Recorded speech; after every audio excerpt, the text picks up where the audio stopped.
Hi Greg, I wanted to give you some feedback on your video blog post. It was very well thought out, and I could tell that you had spent some time um, looking and kind of analyzing each video and then offering your comments at the end. So I really enjoyed watching it. One of the things that I'm glad you touched on was the idea of therapeutic touching, and that was illustrated, as you said, in one of the videos. Um, it's a topic that you'll get some varied opinion on, as you can imagine, and a lot of new counselors in training struggle with how they feel about that and what to do. The text that I would refer you to that I think would be a good resource in kind of examining this would be the Gerald Corey text on theory and practice of counseling and psychotherapy.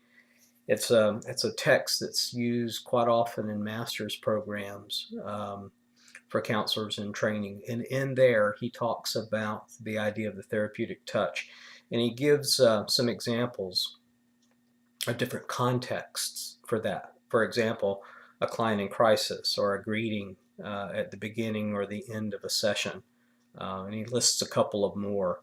Um, and he also points to some studies that were done that looked at erotic versus non-erotic touch.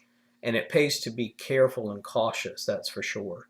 And as I look back over my history as a therapist, I can probably count on one hand the number of times I've used a therapeutic touch other than maybe just a greeting. And so I don't use it that often. There are times I think it's appropriate, but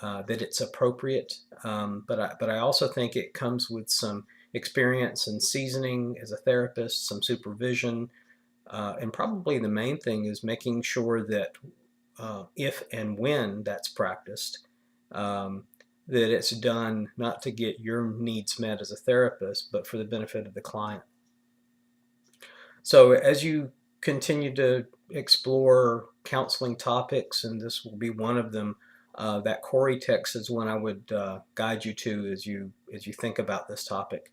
I also like the idea that you offered about the impact or the effectiveness of a summary, and I totally agree with you that summaries can often, as you said, serve as a springboard to a next topic or to action, to behavior change.